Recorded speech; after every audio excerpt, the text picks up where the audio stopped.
Midden-Oosten staat op zijn kop, Europa doet de luiken dicht. En daartussen ligt een land dat naar beide kanten kijkt. Een land waarvan we alles denken te weten, maar dat razendsnel verandert.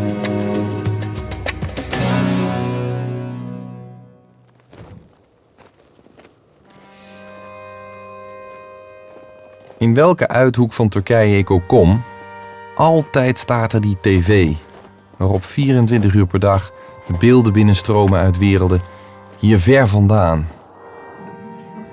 Maar wat doet dat met mensen die bijna niks anders hebben dan die tv?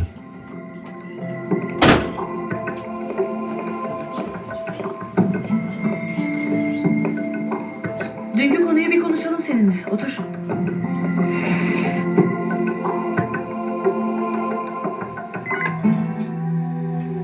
Efendim? Hakan Bey, Yasemin Hanım telefonda. Efendim Yasemin? Bunlar insana yaban geliyor değil mi? Seviyoruz. Hiç kaçırmıyoruz. Hep seyrediyoruz. Çok güzel. Aşk Ceza'yı biz kaçırmıyoruz. Ailece seyrediyoruz. İşte onların yaşadıkları hayat daha farklı. Özeniyoruz tabii ki bazen. İşte nasıl diyeyim? Farklı, çok farklı. Kadınlar burada eziliyor gerçekten. Orada daha fazla yani mesela orada hayat var mesela yaşam var orada. Buradaki kadınlar çok farklı. Bir an onlar gibi yaşamak insana mutluluk veriyor. İşte ne diyeyim? Gerçekten çok üzgünüm. Mesela biz onlar gibi gezemiyoruz, gidemiyoruz. İstediğimiz yere dört duvar arasında mesela. Yani bir nevi mesela eşim ya.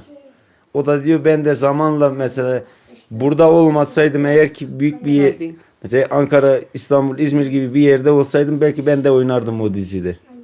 Belki ben de okurdum.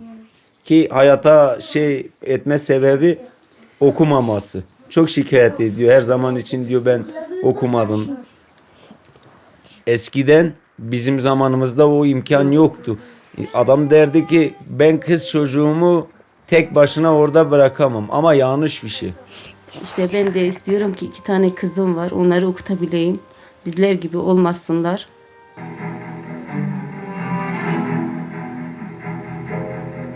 Ama siz İstanbul gitmek istiyor musunuz? Ben çok istiyorum.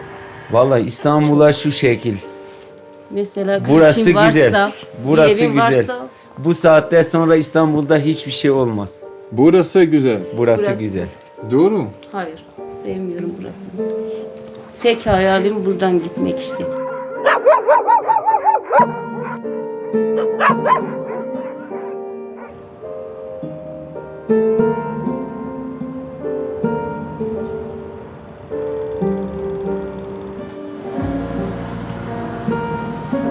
Merhaba. Nasılsınız? Bir uzun adam var. Bir uzun adam var peki. Sadece 2 metre. Sadece 2 metre. O zaman bir pantolonum var çok uzun. Evet. Şuna bakalım. Aha. Yıllar 60. Öyle mi? Uh-oh. 60'ların sonu 70'ler. Ama kadın mı? Giymek zorundasın. Başka çarem yok. A bit narrow here. Nurcan, bu kemer Ik ga dus çok meedoen aan kısa. een soap. En die speelde in de jaren 60. Dus ik vergelijk hem een beetje met de soap die in Nederland de hele tijd draait met Gerard Cox. Toen was geluk nog heel gewoon. Hier heet hij Öyle bir geçer zaman ki. Wat zoiets betekent als de tijd vliegt voorbij. Hele populaire soap. Ik heb even laten vertellen. Ja, kapmama. Aa, şey gitmiş. Nou, die gaat niet dicht hoor. Peki. Klein probleempje. Uh-oh. Adios? Adios? Maar het is een hele populaire soap. Hij staat op nummer 1 nu in Turkije. Gaat over een Turkse kapitein, een zeevaarder die over de hele wereld zaken doet en dus ook over de hele wereld schatjes vindt. Alleen in Nederland vindt hij er echt een. Een Nederlandse vrouw die Caroline heet. Die verliefd op hem wordt en dan naar Turkije komt. En dan begint het drama pas. Buyurun.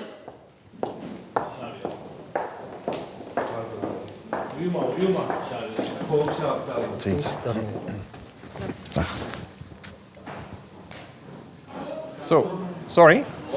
Tell me again. Where we meet here or there? Oh, okay. Hallo, goedendag. Hoe gaat het? Goedendag. De rol van de Nederlandse wordt dus ironisch gespeeld door een Duitse actrice, maar het is een beetje controversieel. Ze heeft al een familie en die familie moet natuurlijk niks van haar weten. En dus gebruiken ze voortdurend denigrerende woorden voor haar. En het woord dat ze gebruiken is gavour. Dat betekent eigenlijk kaffer, heiden, christenhond, zo vertalen sommigen. Het is in elk geval een term die niet wordt gebruikt als je mensen complimenten wil geven. Even smink. Dus er zijn al vragen over gesteld in het parlement. De Commissie voor Mensenrechten heeft gezegd dat ze die term niet meer mogen gebruiken. Want je kunt Europeanen toch niet zomaar zo in de hoek zetten. Leuk debat.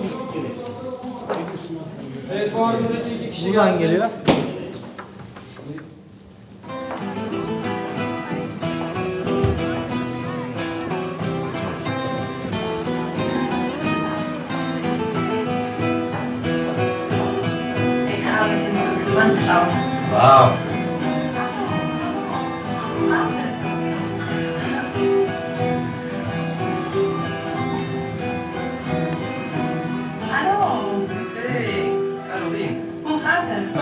De 20 tane kişi toplansınlar. Aggressifsin, kıskançsın, hırsızsın. Vroeger had je op deze televisie alleen de TRT, de Turkse radio- en televisieomroep. De staatsomroep, die het monopolie had op het denken en op de informatievoorziening in Turkije. Maar tegenwoordig heb je meer dan 200 verschillende kanalen op die televisie. En die brengen voor ieder wat wils. Van extreem links tot extreem rechts. Van extreem gelovig tot extreem seculier. Nieuws, maar bijvoorbeeld ook televisiesoaps. Die ieder op hun beurt bezig zijn de grenzen van het toelaatbare binnen Turkije te verleggen.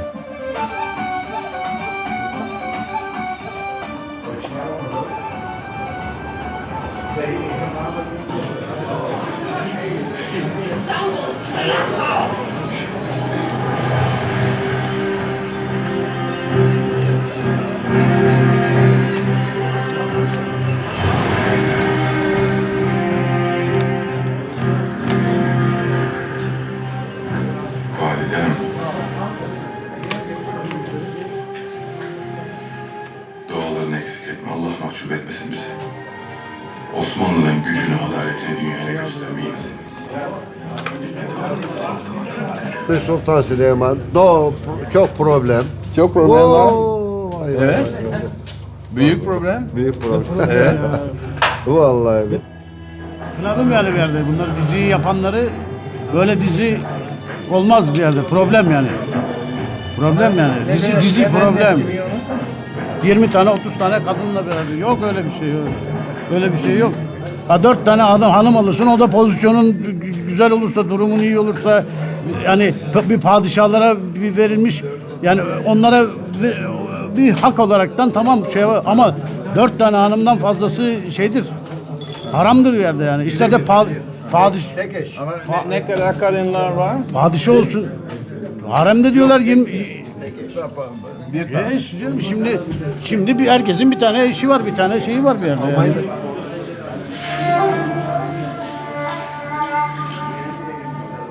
Ben kendim Osmanlıyım yani. Osmanlı torunuyum, Osmanlı evladıyım ben. Şeyimiz bir yerde, soyumuz, atalarımız, ceddimiz, atamız bir yerde.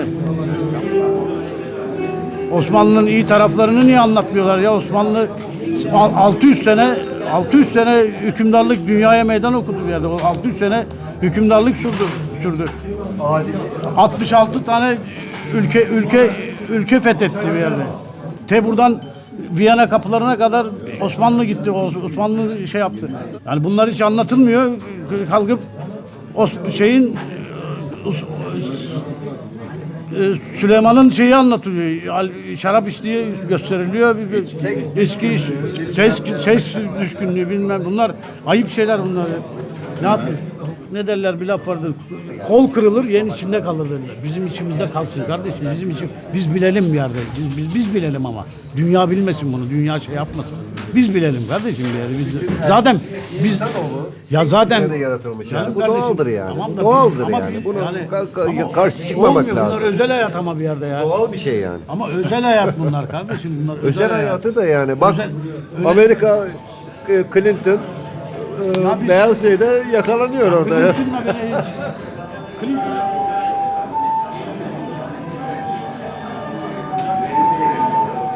Benim padişahımla senin ne işin var ya? Benim padişahımla senin ne işin olur ya? Gazeteciyim. Ya boş ver Allah aşkına bırak. Benim Osmanlı'nın padişahınla bundan 300-400 sene önce ölmüş padişahla senin ne işin olabilir kardeşim ya? Yabancı gelsin, yesin, içsin, görsün, gezsin, denize girsin, turistik yerlerde gezsin, antik yerleri görsün. Ama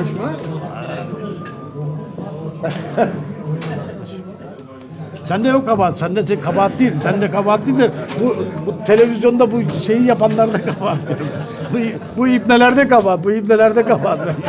He. Semirler mi de yani o zamanlar padişahlar semirler mi? Problem yok. Problem yok.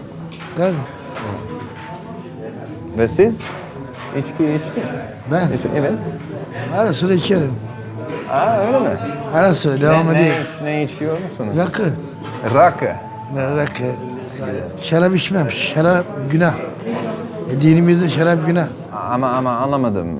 Rakı alkol. İçki. O da günah da şarap daha günah. İçki, rakı da içki ne türlüsü günah da şarap tam haram. Doğru cehenneme. Ve siz de.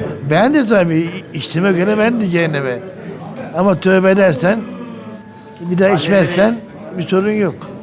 Ama devam edersen böyle öbür dünyada cehenneme. Yanma. İyi günler. Peki de. İyi akşamlar.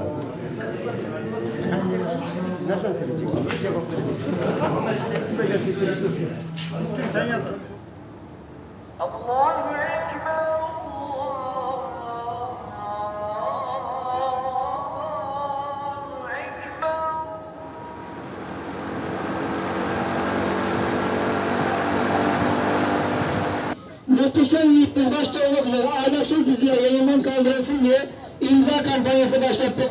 Saadet Partisi olarak hanım kolları, gençlik kolları, Ecdadımıza yapılan saygısızlığı protesto ediyoruz. Lütfen birer imza atın öyle geçin. Evet. Değerli abi. Abicim imza atmadan geçmeyelim Lütfen. abi. Ahlaksız diziler yayından kalksın. Başka bir şey değil. Buyurun. Lütfen. Atmadan geçmeyin. Birer imza atalım. Haydi bakalım. Kun je je voorstellen dat dit in Nederland gebeurt? Protestactie tegen een soapopera op televisie. Nou, dit gaat dus allemaal tegen die soap over de 10e sultan van het Ottomaanse Rijk, Süleyman. En op dezelfde manier dat je hier in Turkije een heel leger aan mensen hebt die het gedachtegoed van Atatürk met vuur en zwaard verdedigen. En de moderne westerse levensstijl heb je nu dus ook een hele groep mensen die het nodig vinden om de Ottomaanse tijd te verdedigen. En het is, elke keer gaat het mis op het moment dat je het over de geschiedenis hebt. Alsof de geschiedenis iets is waar je van af moet blijven. Onaantastbaar, onwrikbaar, niet over twijfelen, nooit meer over hebben. Het is zoals het staat opgeschreven. Geen discussie alsjeblieft. Anders worden we boos. Partimize üye olmak ister misiniz? Zaten üyeyim ben. Allah razı olsun. O zaman bir tane daha ver. 2 tane kızım var. Çok ahlaksızlıklar dizilerle insanlara normalleştiriliyor. Artık bir süre sonra insanlar demek ki böyle şeyler normalmiş diyebiliyor. Ama halbuki çok yanlış olan şeyler bunlar. Ya daha önce bir 20 yıl önce televizyonda hani böyle şeyler yoktu açıkçası. Ben oturup yani babalarıyla insanlar izleyebiliyordu. Ama ben şu anda oturup da babamla bir televizyon izlemeye kalktığımda yok öpüşme sahneleri gibi kötü sahneler görebiliyorum yani. Bu olmamalı. Bizim ülkemizde olmamalı. Ama diziler özgür, demokrasiyada Hani biz de hani eşitlik yok, anlatabiliyor muyum? Hani eşit değiliz. Onlar istedikleri şekilde yayımlar yapabiliyorlar fakat biz yapamıyoruz. Bizim dur dediğimiz nokta burası yani. Onlar yapıyor da neden biz yapamıyoruz? Yani biz yapamıyorsak onların da bu yanlışlığına dur demek zorundayız. Bu şekilde yani. Diziler dindar insanlar için yok. Yani bu tarz ahlak ve maneviyat ilkelerini öne çıkaran dizilerin reyting oranı düşük olacağı için bu şekilde dizilere hiç başvurulmuyor. Yani ticari kaygılar yani bunun üstüne basa basa söylüyoruz.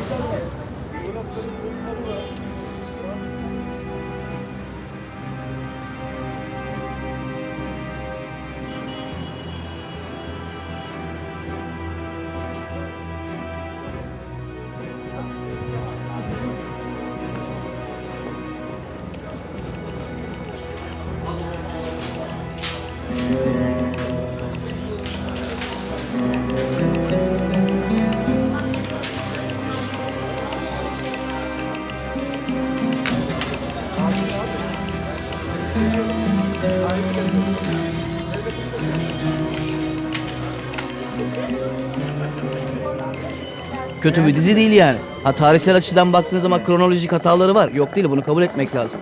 Ama dediğim gibi hani olaya sanatsal açıdan baktığınız zaman güzel bir eser olmuş yani. Kadrosu sağlam, güzel. İşleyiş güzel, akışı iyi. Dizi çok Türkler istemiyor. Yok biz istiyoruz canım. Ha. Biz istiyoruz. Ben istiyorum şahsıma münhasır. Onu koy lan yerine manyak. Adam Türk. Orada iki de adam. Ve sizce tarihi hakkında konuşmak iyi mi? Evet. Ama Türkiye'de çok zor. Tarihi hakkında... Tabular var. Bir resmi tarih ideolojisi var Türkiye'de. Dolayısıyla insanlar bütün okul hayatı boyunca resmi tarih ideolojisiyle büyüdüğü için kafalarında tabular oluşuyor. Onları biraz yıkmak, onları gerçekleri göstermek böyle tepkiler alıyor. Çok normal böyle olması. Türkiye o bir süreçten geçiyor. Tartışmaya başladı Türkler her şeyi. Artık konuşabiliyorlar. Eskiden konuşamıyorduk bu kadar rahat. Konuştukça en azından doğruları görmeye çalışıyoruz. Tartışmak güzel. Çok Türkler için çok zor. Zor. Doğru. Neden? Bence zor değil. Bir saniye. Neden? Siz... Ya Türk toplumu çok kozmopolit bir toplum. Aynı zamanda daha çok nüfusun büyük çoğunluğu Müslüman bir toplum.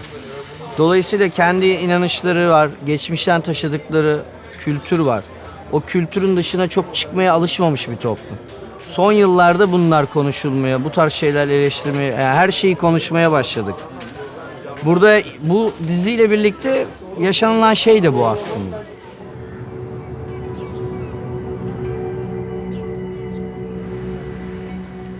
Bakarsın, karnın aç, birazdan da gidip kokoreç çalacaksın zaten. Sürt biraz istersen, böyle yani artık bitiksin, karnın aç, bir tek suyla karnını doyurmuşsun. Açsın da lan bitiksin yani, evden de kalsın. Hiç gerek yok o kadar için. Hadi. Çekelim.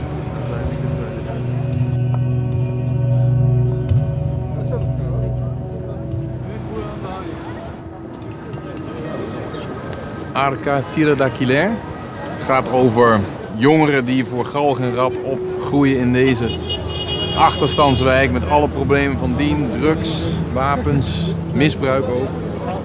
Wordt heel goed bekeken. 1 op de 3 Turkse jongeren kijkt ernaar.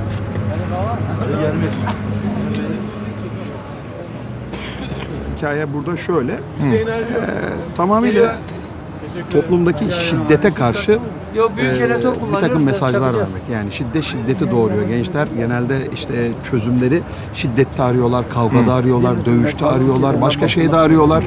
Gerçek hayat gibi. Gerçek hayat gibi. Burada da çok büyük sorunlar var. Ve en önemlisi gençler. Çünkü gençler o lise çağından hayata atılacaklar. Üniversiteye gidecekler. Bizim için çok büyük bir malzemeydi. Onların aşk meseleleri, kendi aralarındaki çatışmaları, cinsel sorunları, aralarındaki ilişkiler, hocalarıyla ilişkileri. Zaten bir insanın okulla olan ilişkisi, toplumla olan ilişkisidir. Biraz da buradan yola çıktık ve bütün meselemiz bizim bu öfkenin, şiddetin nedenlerini bulabilmek. Ama silah kullanmamayı anlatmak için silah kullanıyoruz. Bir öğrenci bizde bir kızı vuracaktı. Düşündü. bir flash forward yaptık. Uzun uzun düşündü, neler olabileceğini düşündü ve yapmadı. Yapmadı. Bu çok önemli bir hikaye, bu çok önemli bir ileti. Bu dizi bakıyor musun? Ailede seyrettiğimiz şeyleri güzel yani şey olarak hoşumuza gidiyor. Bazı bölümleri hoşumuza gitmediği bölümleri geçiyoruz, es geçiyoruz tabii ki. Bazı şiddet içerikli olduğu yönler de oldu. Onları es geçiyoruz yani şey olarak. Ben de izliyorum süper. Çok güzel. Çok yanlış bir şeydir. Ama neden kötü? Çocuklar ona beyni alışıyor. Evet. Kültüre, eğitime, tiyatroya, sinemaya alışmıyor. O devamlı dışarı çıktığı zaman eline şiddet aldığı zaman şiddet uygulamaya zorlanıyor. Ama Türkler. Bu film çok bak. Türkler şimdi ailede okuma yazmayı çok yönelen insanın çocukları seyretmiyor. Ama böyle başıboş sokak çocukları gibi yani benzemesin kötü çocuk alışkanlık artık ona şiddete. Het interessante is dat die regisseur de jongens die staan te kijken gewoon aanstelt als acteur, een rol geeft, zodat ze gaan spelen wie ze in werkelijkheid zijn. En dat is precies wat er is gebeurd met die jongen zoals Ahmed, 17 jaar oud, eigenlijk opgegroeid voor galg en rat, komt uit een heel arm gezin, maar die televisieserie heeft hem gered. İyi mi? Şey yaparsınız. Şuradan sen burada İsmet bekliyorsundur. Gelirsin ya Zehra abla çok büyük bir sorunumuz var dersin. Tamam geldin Zehra. Ne oldu ya İsmet ne işin var? İsmet ya ne işin var? Ya çok büyük bir sorunumuz var ya. Oyunu kim yazdı? Oyunu kim yazdı? Ben yazdım. Ben yazdım. Müzikli bir oyun. Tamam ben şarkı söylerim o zaman. Tamam anlaştık. Bize yardım edecek misin gerçekten? Tamam, Edeceğim. edeceğim. Sarıldınız birbirine. Evet böyle bir şey olabilir. Sen başkanlık konusunda ciddisin yani. Ne sandın? Savaş baltalarını çıkarıyoruz o zaman. Sen daha çıkarmadın mı? Ben bu yanındaki baltayı savaş baltası zannediyordum. Ulan bana bak şimdi senin Sen gel lan buraya. Gel buraya. Sağa giriyoruz. Senin ev? İleride. Ha? Benim ev Kumkapı'da. Burada hayat güzel. Güzel. Çünkü buranın adı Türkiye. Aha. İyi akşamlar.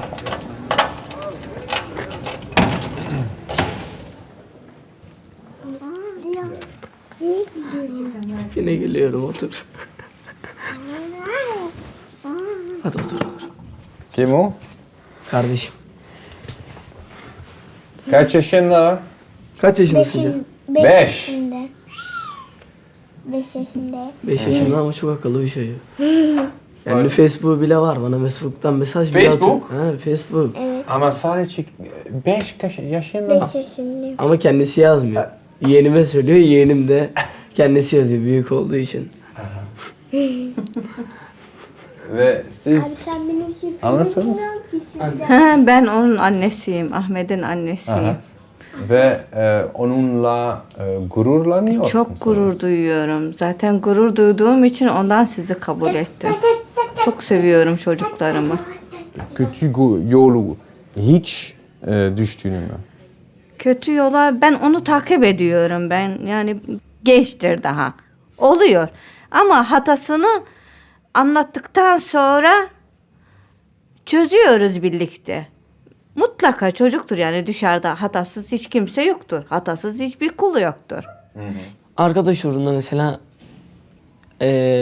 araba kiraladık mesela böyle rentkarları bilirsin. Arabada kaza yaptık. Onun masraflarını harcadık. Ondan sonra kendi kafama göre parayı harcadım. Öyle bir hatalarım oldu. Benim hatam böyle. Ama en büyük hayalim mesela aileyle beraber konuştuk. Bu hatamı düzelmeme daha büyük katkı oldu. Belki onlar yardım etmeseydi ben daha büyük hatalar yapabilirdim.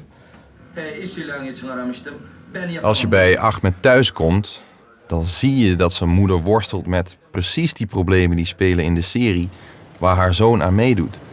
Zij kent al die problemen uit de wijk waarin ze woont. Drugs, geweld, criminaliteit, prostitutie. Ze kan al die problemen allemaal met eigen ogen zien als ze uit het raam kijkt. Maar ze hoopt natuurlijk dat als ze de gordijnen sluit en als ze samen met haar zoon veilig binnen naar de televisie kijkt, dat die problemen in dat kastje blijven. Lan bu pizza yeme bana. Ne yapacaksın lan tam pizzaysa? Zaten yemişsin, hani gibi olmuşsun. Pizza yemesinin olur, yarısını benimle bölüşsen ne olur?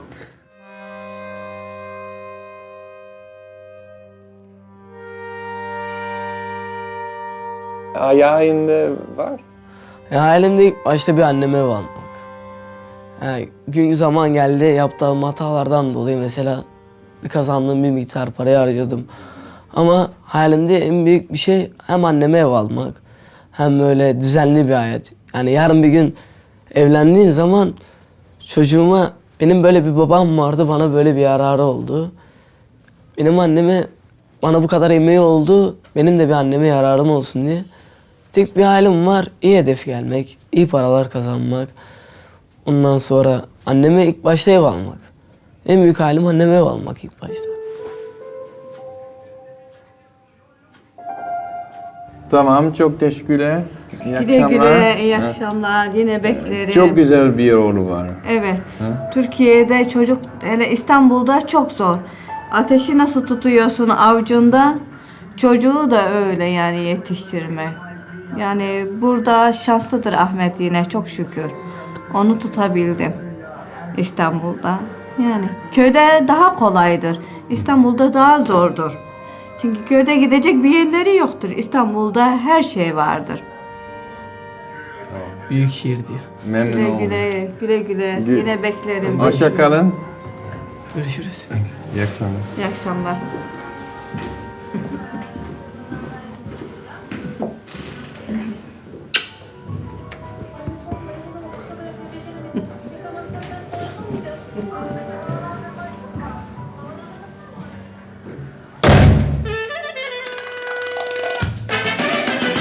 Böyle bir şey var mı sizde? Tamam, yok hayır. Ya zaten ben ayrı oturacağım. Görüşelim Esra. İçeri. Ne oldu? Bu nasıl içini çekiyor? Turkse televisie neemt ook eeuwenoude tradities over. Vroeger had je de ouders die tegen hun dochters zeiden: dit lijkt me wel een geschikte vent voor jou, ga daar maar mee trouwen. Die rol is nou overgenomen door de televisie, die op dezelfde manier huwbare kandidaten presenteert, waarmee je dan live op televisie kunt trouwen.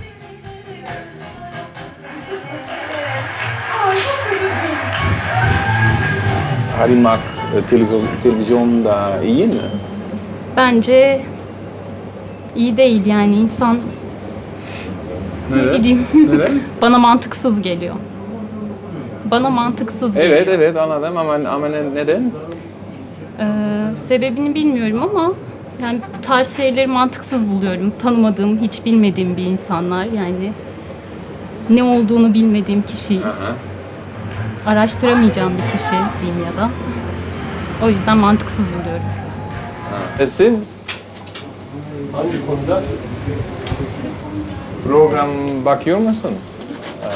Ve bu program katılmak istiyor musunuz? Yok. Neden? Çünkü insanı küçülttüğüne inanıyorum. O programların insanı küçülttüğüne inanıyorum. Yani insanı küçülttüğüne, aciz durumda aldığına ben ona inanıyorum. Yani bu programa katılmak insanı intihardan bir önceki sabah bu program.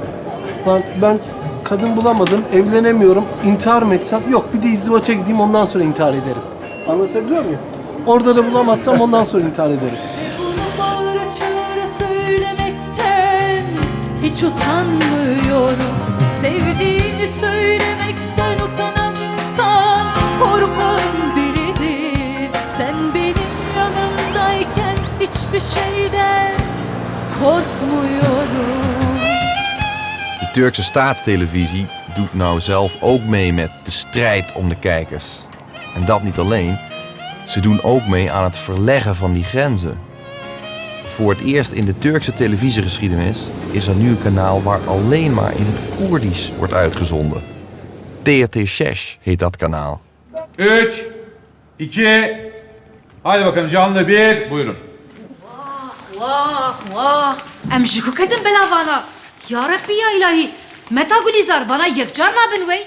Tu dibqay hama çavi mil malu milki wane. Keçemin mişter nego bahan dünya neditan nabin mirov keçemata nedi be çaani seremi ve cadalusa şermini.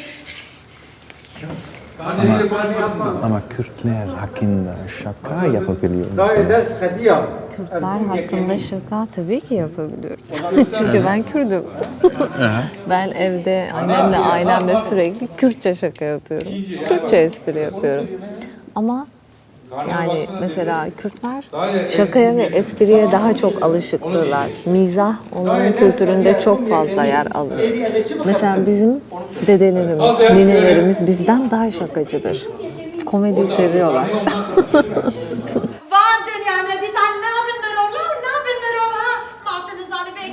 Kürtlerin farklı bir imajı var televizyonlarda, Türk televizyonlarında. Bu da çok yanlış bir şey. Nasıl imaj?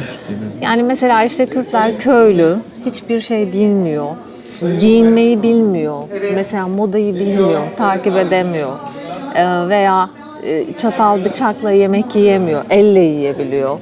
Evet, çok eskiden o kültürü yaşıyorduk ama bu çok değişik. Şu an biz 2011 yılındayız. Yani yok. Ama dizide tabu var mı? Dizide tabu var, ailenin koyduğu tabular var.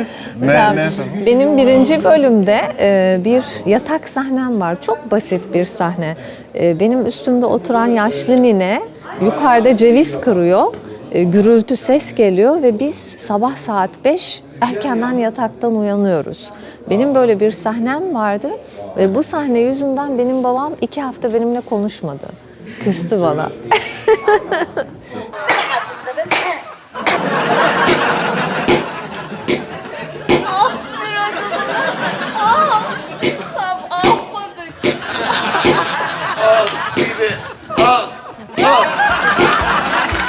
Annem babam değil, dışarıdaki insanlar, çevredeki insanlar için çok büyük bir tabu bu. Çok böyle mesela, çok ayıp, nasıl öyle bir şey senin kızın yapıyor falan. Yani çünkü Kürtlerde bu henüz yerleşmiş bir şey değil. Başlıyoruz. Makyaj gelsin o zaman. Sessizlik! Safiye abla. Wat is de paradij ya? Merhaba. Merhaba. Voor de Turkse televisie zijn Koerden meestal synoniem voor problemen. Armoede, geweld, criminaliteit. Daarom is het ook zo verfrissend om deze comedy te zien. Ook al wonen de acteurs in die televisieserie soms nog steeds in heel verpauperde wijken en hebben ze die problemen aan den lijve ondervonden.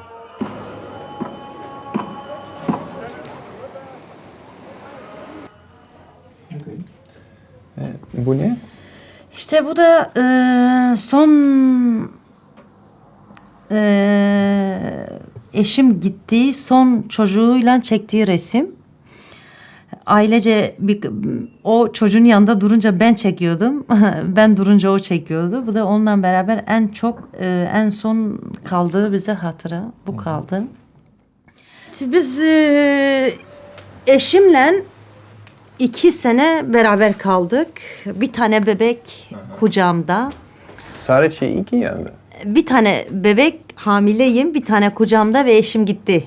Gitti? Evet. Nereye? Kırsala gitti. Dağa gitti. Dağa gitti. Savaşta. Evet, savaşa gitti. Ve Neden? ya yani biz eziliyoruz dedi ve parasal olarak hiçbir yardımım olmuyor dedi. O zaman gideyim böyle savaşayım dedi onlarla. Ama şimdi siz devlet kanal için çalışıyoruz. Evet. Bu kanalda da yer almadan çok düşündüm. Sonuçta mesela bana bu teklif geldiğinde şimdi teklifi kabul etmek için çok düşündüm. Edeyim mi, etmeyeyim mi? Çünkü kanal için çok şeyler söyleniliyordu.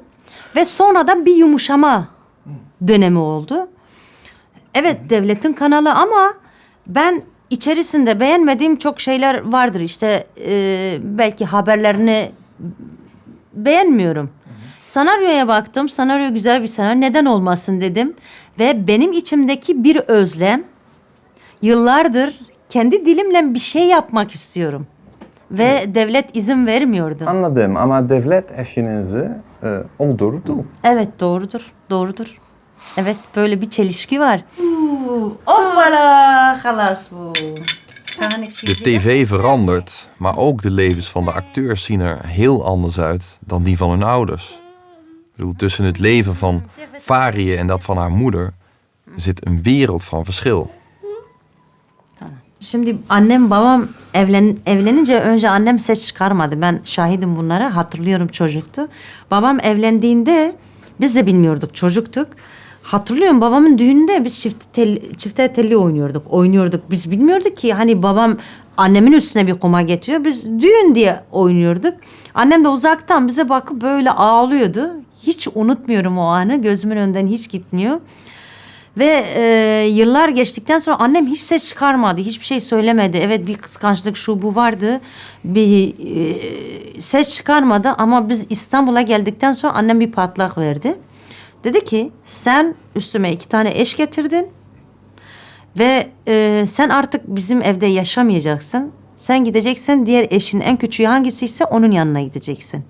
Babam niye dedi, niye gidiyorum ben, niye beni kovuyorsun evin içinde?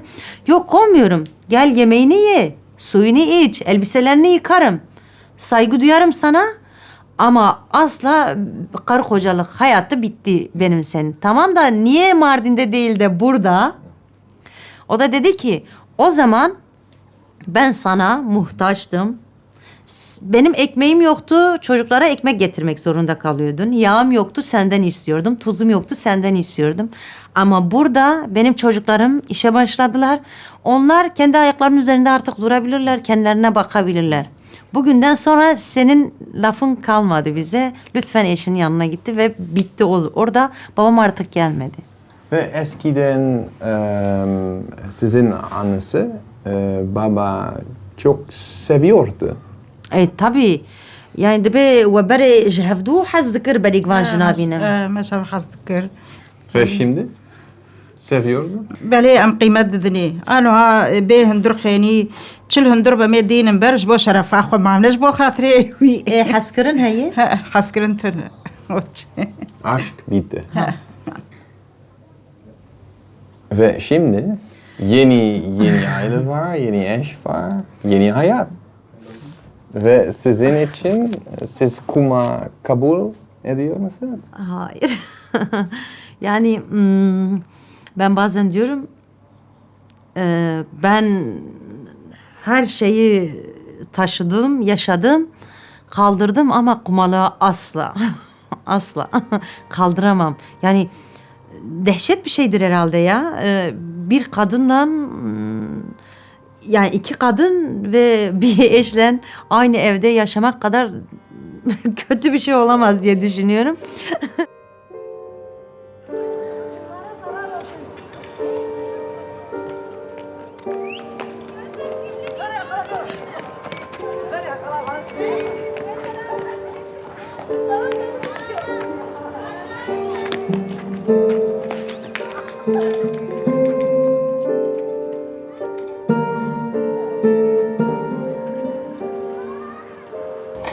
Karar bu. Şimdi tartışılan Muhteşem Yüzyıl dizisinin senaristi Meral Okay'a önce bir geçmiş olsun diyelim. Meral, iyi akşamlar. İyi akşamlar. Şimdi ortada bir karar var ve bir yandan da dizi sürüyor ve son derece de çok sayıda... Kijk, die televisiesoaps die leiden wel tot een hoop rumoer in Turkije, in de kranten en op straat. Maar er zit op dit moment geen één scriptschrijver achter de tralies. Het wordt pas echt link als je gaat kijken naar de nieuwsvoorziening. Mensen die elke dag het nieuws brengen aan het Turkse publiek. Er zitten op het moment wel 58 journalisten achter de tralies.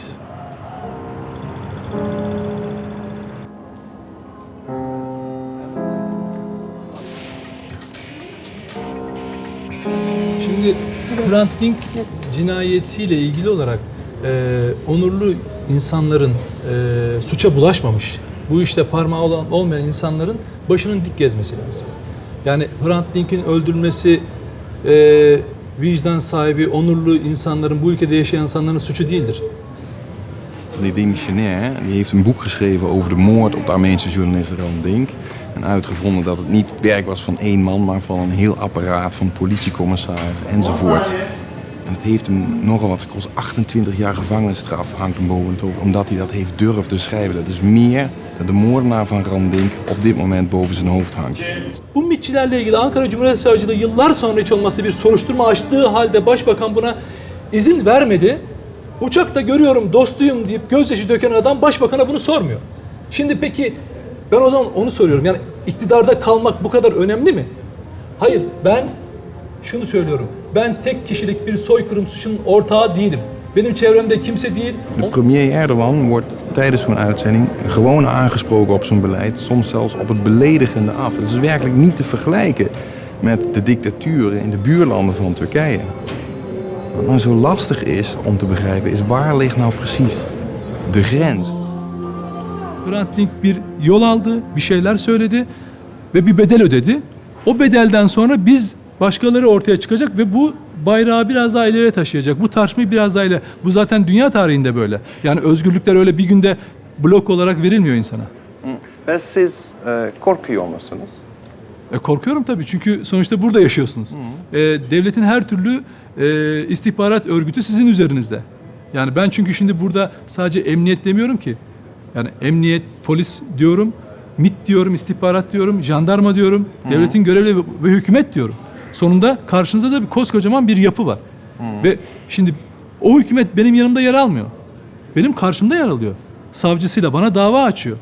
Yani benim haklarında suçlamada bulunduğum kişileri yargılamıyor.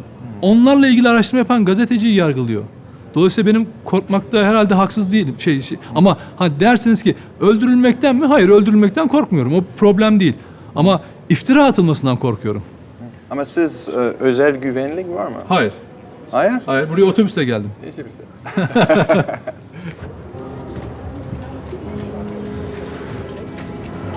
Bu ne? Bu ne? Ne kadar zaman bu gazeteci? 17 yıl. 17 yıldan beri. Ömrümün yarısı ya. Evet. Çok uzun zaman. Çok.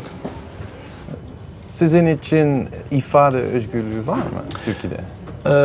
Genel olarak Türkiye'nin geneli açısından tabii ki yok. Olmadığı zaten Avrupa Birliği raporlarında, Amerika'daki düşünce kuruluşları veyahut da araştırma kuruluşlarının raporlarında gün gün ortaya çıkıyor. Ve Türkiye gitgide otoriter, düşünce özgürlüğüne tahammülsüz, ifade özgürlüğünün olmaması için elinden geleni yapılan bir ülke haline geldik. Doğan grubunda çalışıyorum ve biz genel olarak herkese objektif duran, hükümetlere mesafeli duran bir yayın anlayışı yapıyoruz. Dolayısıyla eleştiri hakkımızda tabii ki kullanıyoruz hem haberlerimizle hem yorumcularımız aracılığıyla. Ama tehlikeli. Tehlikeli çünkü hükümet bundan hoşlanmıyor. O zaman da ne yapıyor? Aydın Doğan'ın başka şirketlerine inceleme yapıyor. Oralardan vergi cezaları yazmaya çalışıyor. Tabii hani bugünlerde artık onlar mahkemede geri dönüyor. Yani haksız oldukları anlaşılıyor ama o baskıyı yaşıyorsunuz. O baskıyı yaşadığınız zaman da özellikle yazı işleri grupları otosensüre başlıyor. Gazeteciler kendi işlerine otosensüre başlıyorlar. Siz? Ve ben bu gerçeğin toplumla buluşmasını sağlamaya bir anlamda yemin etmişim. Yani dolayısıyla bundan geri dönme diye bir şey olmaz benim açımdan. Eğer ben konuşamıyorsam konuşurum. Konuşursam bunun bedeli neyse öderim. Yani dava açılacaksa veya başka şeyse öderiz. Onun sorun değil.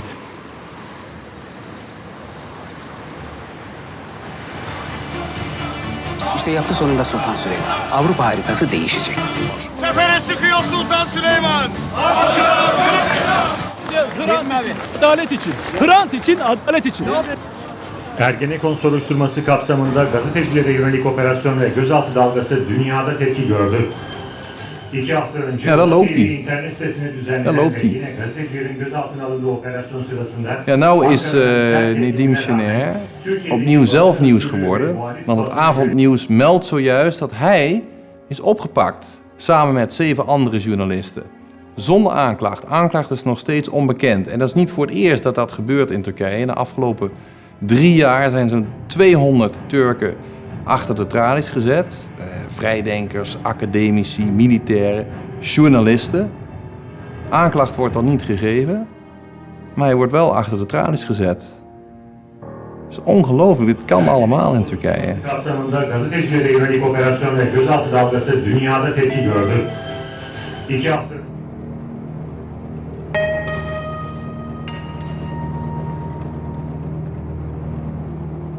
Thank you for watching. If you like this, please check here for the next episode or for other recommended series. And don't forget to subscribe if you want updates on upcoming new travel series.